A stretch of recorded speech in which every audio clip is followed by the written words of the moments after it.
Pernah tak kita rasa amal kita tak banyak, tak cukup sangat untuk bawa balik? Solat pun rasa tak tahulah sempurna mana. Tapi sekarang ni, saya nak beritahu satu rahsia besar. Ada 10 hari yang Allah sendiri nyatakan amal dalam hari-hari ini lebih Allah cintai daripada jihad. Besar ni. Nabi Muhammad SAW bersabda, artinya tiada hari-hari yang amal soleh lebih Allah cintai melainkan 10 hari ini, iaitu 10 hari yang pertama dalam bulan Zulhijjah. Para sahabat bertanya, walaupun jihad ya Rasulullah? Baginda jawab, ya, kecuali seorang yang keluar dengan nyawa dan hartanya dan tidak kembali lagi.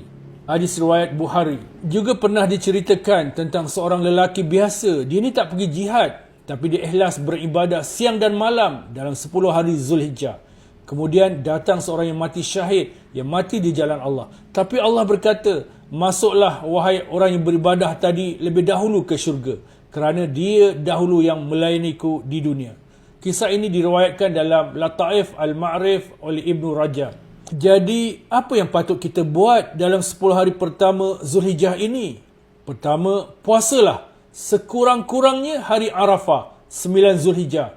Nabi SAW bersabda, puasa Arafah menghapuskan dosa tahun lepas dan tahun akan datang. Hadis riwayat Muslim. Dan perbanyakkanlah segala bentuk amal ibadah dan amal soleh yang lain, siang dan malam. Mungkin inilah Zulhijjah yang terakhir buat kita. Kalau kita tak guna 10 hari yang terbaik ini untuk ubah diri, bila lagi kan? Jangan sekali-kali kita abaikan peluang emas ini.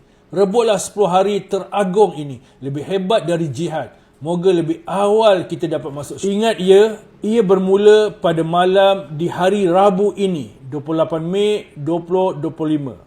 Like, share dan taglah kawan-kawan kita. Tanda kita juga mahukan kebaikan yang sama untuk mereka.